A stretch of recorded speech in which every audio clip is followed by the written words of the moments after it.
جہاں پر صلاح الدین کا راز نور الدین کو بتانے کے بعد نصر الدین یہ شرط رکھتا ہے کہ اسکلان کے لیے جنگ نہیں لڑی جائے گی، تو اتنے میں ہی وہاں پر اب صلاح الدین بھی محل کے اندر پہنچ چکا ہوتا ہے۔ صلاح الدین اب نور الدین کی طرف ہی آ رہا ہوتا ہے کہ نور الدین نصر الدین کو کہتا ہے کہ کیا تم دشمن ہو جو مجھے جنگ پر جانے سے روک رہے ہو؟ نصر الدین کہتا ہے مجھے سلطنت کی فکر ہے، اس لیے میں ایسا کر رہا ہوں۔ میں تو ہمیشہ سے ہی جنگ کے خلاف تھا، لیکن آپ نے میری ایک بھی بات نہ مانتے ہوئے اپنے منہ بولے بیٹے صلاح الدین کی مانی، اور دیکھیں آج ہم کس حال میں ہیں۔ میں اب ایک ایسے شخص کی وجہ سے اپنی سلطنت کو خطرے میں نہیں ڈال سکتا جو ہمارے خاندان کا حصہ بھی نہیں ہے، اور اگر آپ نے میری بات نہ مانی تو میں آپ کا راز فاش کر دوں گا، پھر آپ کو، آپ کی سلطنت کو اور صلاح الدین کو کیا کچھ دیکھنا پڑے گا یہ آپ اندازہ بھی نہیں لگا سکتے۔ اسی سنا میں صلاح الدین بھی وہاں پر آ جاتا ہے، جو اپنے سامنے خاندانی طبیب کو مرا ہوا دیکھتا ہے، اور ساتھ ہی نصر الدین کو بھی۔ وہ دیکھتے ہی کہتا ہے کہ یہاں پر کیا ہو رہا ہے، ملک نصر الدین یہاں پہ کیا کر رہے ہیں؟ کہ اتنے میں ہی دوسری طرف کریگور دکھایا جاتا ہے، جو کہ اپنے ساتھیوں کے ساتھ گھوم رہا ہوتا ہے، کہ وہ اپنے ساتھیوں کو اس بات کا حکم دیتا ہے کہ ضرور صلاح الدین نے ہمیں جھانسا دینے کے لیے کوئی منصوبہ بنا رکھا ہوگا، ہر طرف پھیل جاؤ، اور میں خود جا کر قبیلے کے راستے میں ایک جال بنوں گا، جیسے ہی وہ تمام لوگ میرے جال میں پھنس جائیں گے میں ان سب کو مار ڈالوں گا۔ دوسری طرف خاندانی طبیب کو کچھ سپاہی جو ہیں وہ اٹھا کے لے جا رہے ہوتے ہیں، لیکن نور الدین نے خاموشی اختیار کی ہوتی ہے۔ نصر الدین کے سامنے ہی بار بار صلاح الدین پوچھتا ہے کہ یہاں پر کیا ہو رہا ہے، آپ مجھے کچھ بتائیں گے سلطان محترم؟ تب سلطان جواب دیتا ہے کہ ایک معاملہ تھا جو پہلے حل نہیں ہوا تھا، اب حل ہو چکا ہے، اور تفصیلات تمہیں جاننے کی ضرورت نہیں ہے۔ صلاح الدین غصے کے ساتھ کہتا ہے ٹھیک ہے، تو لیکن شہزادے نصر الدین کا یہاں پر کیا کام ہے؟ ہم وہاں محاصرے کے لیے آپ کے منتظر ہیں، اور آپ یہاں شہزادے نصر الدین کے ساتھ باتیں کر رہے ہیں۔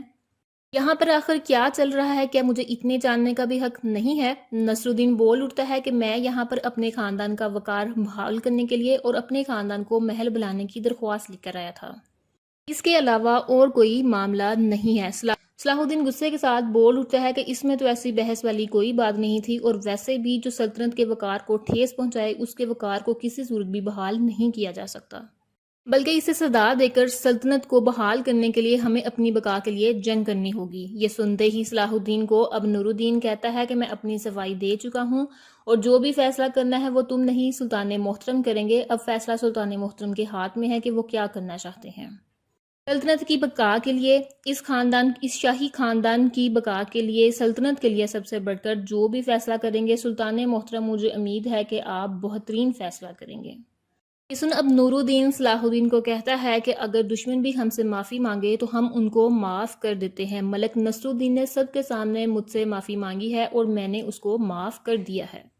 ملک نصر الدین اپنے خاندان کے ساتھ محل لوٹ آئیں گے۔ یہ سنتے ہی نصر الدین عزت کے ساتھ سر جھکاتا ہے، کہ صلاح الدین غصے کے ساتھ بول اٹھتا ہے ہم دشمنوں کا خاتمہ کرنے کی کوشش کر رہے ہیں، جبکہ یہ اندر ہی فتنے کا بوجھ بولنے کے مترادف ہیں۔ اگر آپ نے آج نصر الدین صاحب کو معاف کر دیا تو یہ کل اس سے بھی بڑا جرم کریں گے۔ سلطان کہتے ہیں کہ انہوں نے معافی مانگی ہے، میں نے معاف کر دیا ہے، اب تم خاموش رہو۔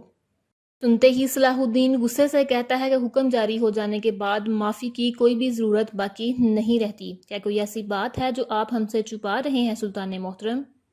کیا کوئی اس بات کے پیچھے ایسا سبب ہے جو مجھے نہیں معلوم؟ یہ سنتے ہی سلطان کہتے ہیں کہ جو بھی سبب تھا میں تمہیں بتا چکا ہوں۔ سلطان صلاح الدین کہتا ہے کہ ابھی اس کمرے سے ایک لاش باہر لی جائی گئی ہے، اور آپ نے نصر الدین کو بھی معاف کر دیا ہے۔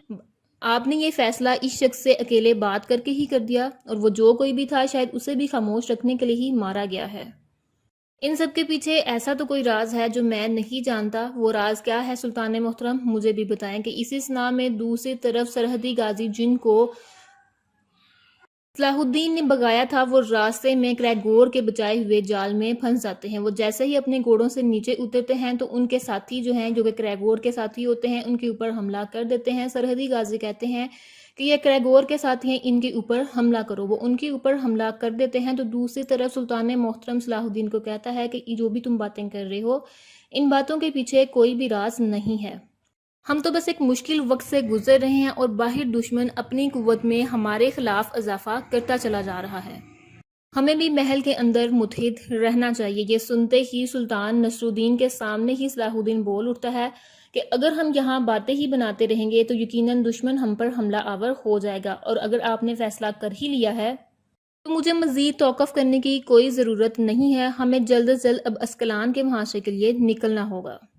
آج سنتے ہی نصر الدین نور الدین کی طرف دیکھتا ہے اور نور الدین نصر الدین کی طرف دیکھتا ہے۔ نصر الدین کی طرف دیکھتے ہوئے نور الدین کہتا ہے کہ جنگ کے لیے ہماری فوج جو ہے وہ تیار ہے، لیکن سندلن کے اندر ابھی کچھ معاملات حل کرنا جنگ سے زیادہ ضروری ہیں، اس لیے دوبارہ فیصلہ ہونے تک کچھ عرصے کے لیے اسکلان کے محاصرے کو ملتوی کیا جاتا ہے۔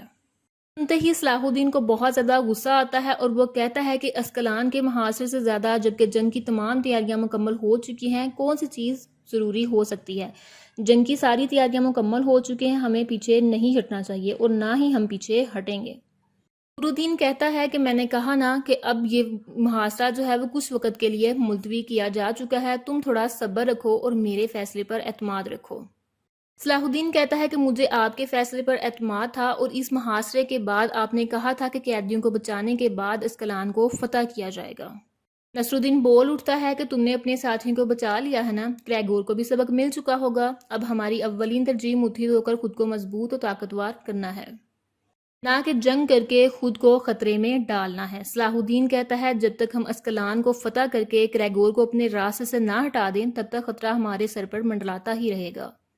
آپ لوگ کیوں میری یہ بات نہیں سمجھ رہے؟ تھوڑی ہی دیر بعد صلاح الدین کچھ سوچنے کے بعد کہتا ہے کہ میں سمجھ چکا ہوں، آپ نے شہزادے نصر الدین کو نہ صرف معاف کیا ہے بلکہ ان کی رائے کے ساتھ اتفاق بھی کر لیا ہے۔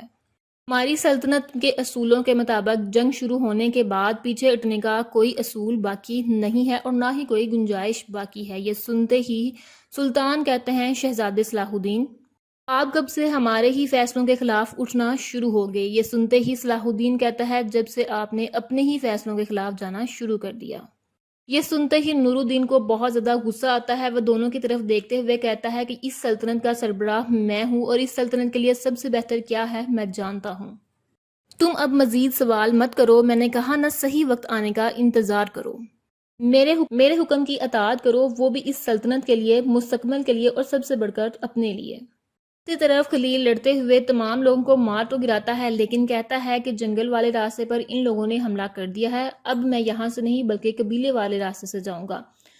ایک سرحدی فوجی اس کو سمجھانے کی کوشش کرتا ہے پاگل مت بنو، شہزادے صلاح الدین نے کہا تھا کسی صورت اس راستے سے مت جانا۔ سنتے ہی خلیل غصے کے ساتھ کہتا ہے کہ میں اتنے عرصے سے اپنے گھر والوں سے جدا ہوں، اب جب کہ میں آزاد ہو چکا ہوں میں ایک بار پھر خود کو خطرے میں نہیں ڈال سکتا، سمجھے تم؟ پاس آگے بڑھ کر کہتا ہے کہ تم ان لوگوں کے حملے کا جواب دے چکے ہو، آگے کوئی بھی حملہ نہیں ہوگا، شہزادے صلاح الدین کے حکم کی خلاف ورزی مت کرو، ہم تمہیں پوری حفاظت کے ساتھ تمہارے گھر والوں کے سامنے پہنچا دیں گے، سمجھے تم؟ تب خلیل کہتا ہے ٹھیک ہے، لیکن خلیل گھوڑے کے اوپر سوار ہو کر قبیلے والے راستے سے جانا شروع کر دیتا ہے۔ پیچھے سرحدی غازی اس کو روکتے ہیں لیکن وہ کسی کی نہیں سنتا۔ تب پارس کہتا ہے کہ یہ ہماری ذمہ داری تھی، ہمیں اس کے پیچھے فوراً نکلنا ہوگا، جلدی چلو۔ اسی طرف بیرا خاتون جو ہے وہ کچھ نوکرانیوں کو جو کہ اس کی غلام ہوتی ہیں ان کو حکم دے رہی ہوتی ہے کہ اس کمرے کے اندر جتنا بھی سامان پڑا ہوا ہے ان سب کو باہر پھینک دو، ہمارے استعمال میں آنے والی ہر چیز ہماری طاقت کا مظاہرہ کرے گی۔ اتنے میں ہی وہاں پر ملکہ خاتون آ جاتی ہے جو کہ آتے ہی پوچھتی ہے تم لوگوں کو اس محل کے اندر جانے کی اجازت کس نے دی؟ بیرا خاتون کہتی ہے کہ ہم لوگوں کو نور الدین صاحب نے یہاں پر بلایا ہے۔ ملکہ خاتون کہتی ہے بالکل جھوٹ، وہ تخت کا لالچ رکھنے والے غدار اور اپنی خاتون کی طرف تلوار اٹھانے والے کو کبھی بھی نہیں معاف کر سکتے۔ بیرا خاتون یہ سنتے ہی کہتے ہیں کہ اس کا مطلب یہ ہے کہ ان کا نام نہاد غدار بھائی ان کے لیے زیادہ اہم ہے۔ آپ کو اب تک ہماری طاقت کا اندازہ ہو جانا چاہیے تھا کیونکہ ہمارے ہوتے ہوئے سلطان محترم کی نظر میں آپ کی ذرا برابر بھی اہمیت نہیں ہے۔ یہ سنتے ہی ملکہ خاتون وہاں سے چلی جاتی ہے اور بیرا خاتون اپنے غلاموں کو اپنا کام کرنے کے لیے کہتی ہے کہ دوسری طرف خلیل قبیلے کے راستے سے جا رہا ہوتا ہے کہ اس کے پیچھے سرحدی غازی اس کو بار بار آواز دے رہے ہوتے ہیں کہ رک جاؤ خلیل، کہ دوسری طرف اب ہم لوگوں کو گریگور دکھایا جاتا ہے جو کہ قبیلے والے راستے میں ہی گھات لگائے بیٹھا تھا کہ اچانک سے اس کا ساتھی آتا ہے اور وہ کہتا ہے کہ دوسرے راستے میں ہمارے ساتھی گھات لگائے بیٹھے تھے ان سب کو مار دیا گیا ہے، مگر اب خلیل اور اس کے تمام ساتھی جو ہیں وہ قبیلے والے عام راستے سے یہاں پر آ رہے ہیں۔ سنتے ہی گریگور اٹھ کھڑا ہوتا ہے اور وہ کہتا ہے کہ وہ اب ہم سے بچ نہیں پائیں گے، لیکن گریگور کو اس کا ساتھی بتاتا ہے کہ صلاح الدین تو ان کے ساتھ نہیں ہے۔ گریگور کہتا ہے کہ جب میں اس کے تمام بندوں کو مار ڈالوں گا تو اس کو سمجھ آ جائے گی کہ وہ اب کسی کو بھی مجھ سے نہیں بچا سکتا۔ یہ تکلیف اس کے لیے موت سے بھی زیادہ بدتر ہوگی۔ تبھی وہ اپنے تمام ساتھیوں کو اشارہ کرتا ہے کہ گھوڑوں کے اوپر سوار ہو جاؤ۔ دوسری طرف ہم لوگوں کو شام میں صلاح الدین دکھایا جاتا ہے، جو کہ ایک لائبریری میں کھڑا ہو کر کہتا ہے کہ ایک زمانہ تھا جب میں تحصیل علم میں اپنا زیادہ تر وقت صرف کیا کرتا تھا۔ میں عالم بن کر اپنی سلطنت کے اندر جتنے بھی مسائل موجود تھے ان کو حل کرنا چاہتا تھا، مگر پھر حالات نے مجھ پر واضح کیا کہ صرف علم حاصل کر لینا کافی نہیں ہے۔ پھر وہ میر ملا افندی کی طرف دیکھتے ہوئے کہتا ہے کہ موجودہ دور کا تقاضا یہ تھا کہ ہمارے ایک ہاتھ میں قلم ہوتا اور دوسرے ہاتھ میں تلوار ہوتی۔ پھر اس کے بعد میں اس مقدس جنگ میں شامل ہو گیا، لیکن اب میرے ہی بابا مجھے ہی اس راستے سے روک رہے ہیں۔ کل تک جن لوگوں کو غدار سمجھا جا رہا تھا، آج ان کی رائے کے ساتھ ہی اتفاق کیا جا رہا ہے۔ میر ملا افندی کہتے ہیں سلطان محترم اچھی طرح سوچے سمجھے بغیر کوئی بھی فیصلہ نہیں کرتے۔ اگر انہوں نے معافی کا فیصلہ کیا ہے تو اس میں ضرور کوئی نہ کوئی حکمت ہوگی۔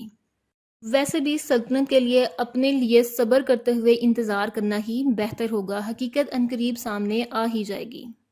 صلاح الدین کہتا ہے اس بات کا تعلق صرف سلطنت سے نہیں ہے، یقیناً بابا مجھ سے کچھ چھپا رہے ہیں اور میں وہ راز تلاش کر کے رہوں گا۔ امیر ملا افندی کہتے ہیں ایسا معلوم ہوتا ہے کہ سلطان محترم نے ایک آگ کے سامنے خود کو ڈھال بنایا ہے۔ آپ خود کو اس آگ میں مت جھونکے، یہ نہ ہو کہ سب کچھ جل کے راکھ ہو جائے۔ اتنے میں ہی وہاں پر سلطان صلاح الدین کو ایک ساتھی آ کر بتاتا ہے کہ خلیق جنگل والے راستے سے فرار ہو چکا ہے اور وہ اب قبیلے والے راستے سے جا رہا ہے۔ گریگور کو ان کے قبیلے کے قریب دیکھا گیا ہے۔ یہ سنتے ہی صلاح الدین کہتا ہے میں نے انہیں کہا بھی تھا کہ جنگل والے راستے سے جانا، وہ کسی جال میں پھنس جائیں گے، اب ہمیں فوراً وہاں پر پہنچنا ہوگا۔ دوسری طرف سلطان نور الدین ایک تسبیح کر رہے ہوتے ہیں کہ وہاں پر اچانک سے ملکہ خاتون آ جاتی ہے، جو آتے ہی غصے کے ساتھ سوال کرتی ہے کہ آپ نے اپنے غدار بھائی کو معاف کیوں کر دیا، جبکہ آپ یہ سب کچھ جانتے بھی ہیں، اور آپ یہ کیسے بھول سکتے ہیں کہ اس نے محل میں لوگوں کا خون بہایا تھا۔ آخر اس چلاک نے آپ کو ایسا کیا کہہ دیا جس کی وجہ سے آپ اس کی بات کے اوپر قائل ہو گئے؟ یہ سنتے ہی نور الدین مڑ کر جواب دیتے ہیں کہ اسے جو کچھ بھی کیا گیا ہے سلطنت کے لیے ایسا کرنا مناسب تھا۔ اگر کوئی اور بات نہیں ہے تو میں اس وقت اکیلا رہنا چاہتا ہوں ملکہ خاتون۔ ملکہ خاتون کہتی ہیں کہ ان لوگوں نے آپ کی بیوی کے اوپر تلوار اٹھائی، آپ بیمار تھے تو ان لوگوں نے ہم لوگوں کے اوپر ظلم کیا، کہ آپ اس بات سے کوئی بھی فرق نہیں پڑتا؟ سلطان نور الدین کہتے ہیں میں یہ سب کچھ بھولا نہیں ہوں، مگر اس وقت اپنی ذات کے بارے میں سوچنے کا وقت نہیں ہے۔ میں نے جو کچھ بھی کیا ہے وہ سلطنت کے بارے میں کیا ہے، اس لیے آپ اس وقت خاموش رہیں۔ ملکہ خاتون کہتی ہیں میں بھی ریاسی معاملات کو بہت اچھے طریقے سے سمجھتی ہوں۔ سلطان محترم انگلی اٹھا کر کہتے ہیں بس کر دیں ملکہ خاتون۔ ملکہ خاتون کہتی ہیں میں اناطولیہ کی سلجوقی سلطنت سے سلطان مسعود کی بیٹی ہوں۔ میں نے کونیا کے محل میں ریاست کا مشکل ترین وقت بھی دیکھا ہے، لیکن میں نے ایسی کمزوری کا مشاہدہ آج تک نہیں کیا۔ یہ بات سنتے ہی سلطان نور الدین کہتے ہیں کہ لیکن یہ تمہارے باپ کا محل نہیں ہے، یہ میرا محل ہے اور یہاں میرے ہی فیصلے چلتے ہیں اور سب کو میری ہی اطاعت کرنی ہوگی۔ اگر تمہیں کوئی اعتراض ہے تو اپنے بابا کے محل میں واپس جا سکتی ہو۔ کہ دوسری طرف نظر الدین اور عز الدین دکھائے جاتے ہیں۔ عز الدین اپنے باپ سے کہتا ہے کہ آپ نے جلاوطنی کے وقت کہا تھا کہ ہم لوٹ کر محل کی طرف واپس آئیں گے، لیکن میں نے آپ کی بات پر یقین نہیں کیا تھا۔ آپ نے ایسا کیا کہہ دیا کہ سلطان نور الدین نے آپ کی ہر بات مان لی؟ بیرا خاتون بھی سوال کرتی ہیں کہ آپ نے کہا تھا کہ آپ کے پاس اکے کا ایک پتہ ہے، لگتا ہے آپ نے وہی پتہ استعمال کیا ہے، لیکن آخر وہ ہے کیا؟ نصر الدین کہتا ہے کہ فی الحال اس پتے کے بارے میں نور الدین کا جاننا ہی کافی ہے، باقی سب ضروری وقت آنے پر جان لیں گے۔ کہ یہ بات سنتے ہی بیرا خاتون کہتی ہے کہ میں نے آپ کو صلاح الدین کے حوالے سے ایک اہم بات بتائی تھی، کیا یہ وہی بات ہے؟ شہزادہ نصر الدین کہتا ہے نہیں، یہاں پر اس بات کا کوئی تعلق نہیں ہے، تم ان سب باتوں کو چھوڑو، اب بھی سلطنت میں ہماری بات کی بھی اہمیت ہوگی۔ اب کچھ بھی ہو جائے سلطان نور الدین اور صلاح الدین ہمارے خلاف کبھی بھی نہیں جا پائیں گے، اور تم بھی خواتین کے بازار کے معاملات اپنے ہاتھ میں رکھنا شروع کر دو۔ سنتے ہی بیرا خاتون کہتی ہیں مگر ملکہ خاتون تو سلطان کی بیوی ہے۔ نصر الدین کہتا ہے اور تم میری بیوی ہے، جاؤ اپنی مرضی کرو، کسی سے مت ڈرنا۔ آج کے بعد کچھ بھی ہو جائے سلطان نور الدین ہمارے خلاف کسی کو بھی استعمال نہیں کر سکتا۔ کہ دوسری طرف خلیل قبیلے والے راستے سے اپنے قبیلے کی طرف جا رہا ہوتا ہے کہ اچانک سے سامنے سے ایک نقاب پوش آ جاتا ہے۔ اسے دیکھتے ہی خلیل کہتا ہے تم کون ہو، ہٹو میرے راستے سے، لیکن وہ گھوڑے سے نیچے اتر آتا ہے اور اتنے میں ہی وہاں پر سرحدی غازی بھی آ جاتے ہیں۔ وہ جیسے ہی اپنا نقاب اتارتا ہے تو وہ کوئی اور نہیں کریگور ہوتا ہے۔ کریگور ان سب کو دیکھتے ہوئے کہتا ہے کہ تم نے شاہین کے گھونسلے میں ہاتھ ڈالنے کی کوشش کی ہے، اب اس کے پنجے کا مزہ چکھو۔ آسمان میں اپنے پر پھیلا کر انتقام کے لالچ میں دشمن کا شکار کرنے کے لیے اس کی جانب بڑھتا ہے۔ جیسے ہی خلیل آگے بڑھ کر اس کے اوپر حملہ کرنا شروع کرتا ہے کہ اتنے میں ہی کریگور ایک ہی وار میں اس کی گردن اتار دیتا ہے اور باقی تمام ساتھیوں کے اوپر بھی حملہ کر دیتا ہے۔ جیسے ہی تمام ساتھیوں کے اوپر حملہ کرتا ہے تو وہ تمام کے تمام سرحدی غازی بھی پکڑے جاتے ہیں۔ دوسری طرف سے اب ہم لوگوں کو دکھایا جاتا ہے کہ صلاح الدین بھی ان کی طرف بڑھ رہا ہوتا ہے اور جیسے ہی تمام سرحدی غازی پکڑے جاتے ہیں وہ ان کو بٹھا کر کہتا ہے کہ یہ سب سے بہترین حصہ ہے میری جنگ کا، یعنی کہ موت کا۔ پارس کہتا ہے کہ میرے بھائیوں کو چھوڑ دو، مجھے مار ڈالو، لیکن کریگور کہتا ہے کہ میں تمہیں تو ضرور ماروں گا لیکن ابھی نہیں ماروں گا۔ اس کے بعد وہ تمام باقی سرحدی ساتھیوں کی طرف جاتا ہے اور وہ کہتا ہے کہ صلاح الدین نے تم لوگوں کو مجھ سے بچا لیا تھا، تم لوگوں کی موت اب اس کے لیے ایک سبق ہوگی کہ وہ کسی کو بھی مجھ سے بچا نہیں سکتا۔ جس کے بعد وہ پارس کی طرف جاتا ہے اور کہتا ہے کہ صلاح الدین کو کہنا کہ جب تک وہ استاد اعظم کو نہیں چھوڑے گا اس وقت تک میرے انتقام کی پیاس نہیں بجھے گی۔ جس کے بعد وہ اپنی تلواریں اٹھا لیتا ہے تو اس ایک سرحدی غازی کہتا ہے کہ اگر تم ہم میں سے کسی ایک کو مارو گے تو ہزاروں اور ساتھی پیدا ہو جائیں گے۔ وہ اپنی تلوار لے کر ان کی طرف بڑھتا ہے تو پارس پیچھے سے کہتا ہے کہ میرے بھائیوں کو چھوڑ دو لیکن مجھے مار ڈالو۔ تمام سرحدی ساتھی پارس کو کہتے ہیں کہ شہزادے صلاح الدین کو کہنا کہ ہمیں معاف کر دیں، ہم اپنی شہادت سے شرف یاب ہونا جا رہے ہیں۔ لیکن پارس کہتا ہے ایسے مت کہو میرے بھائیوں، ایسے مت کہو۔ اتنے میں ہی کریگور ہنستے ہوئے کہتا ہے کہ میں اپنی تلواروں کو اب اس وقت انتقام کا خون پلانے جا رہا ہوں۔ دوسری طرف اسکلان کے لوگ دکھائے جاتے ہیں جہاں پر ان کا ایک ساتھی آ کر بتاتا ہے کہ کریگور کو ہمارے قبیلے کے قریب دیکھا گیا تھا۔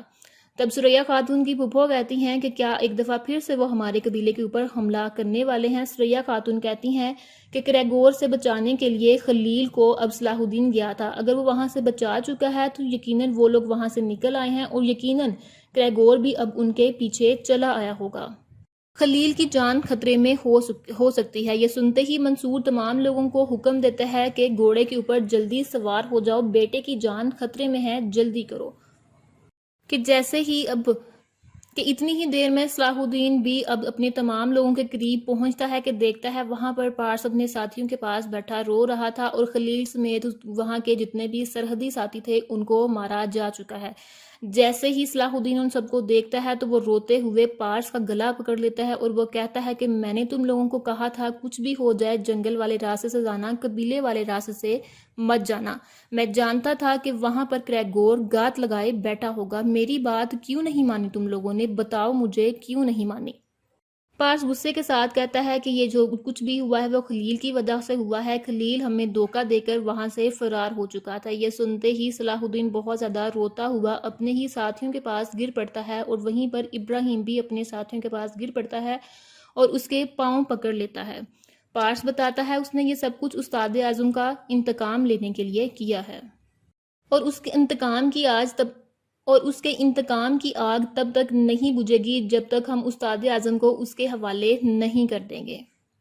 یہ سنتے ہی روتے ہوئے سلطان صلاح الدین کہتا ہے کہ اگر میں نے اپنے بھائیوں کی جان کے بدلے اس کتے کی جان نہ لی تو میں ان کی حق ادا کبھی بھی نہیں کر پاؤں گا۔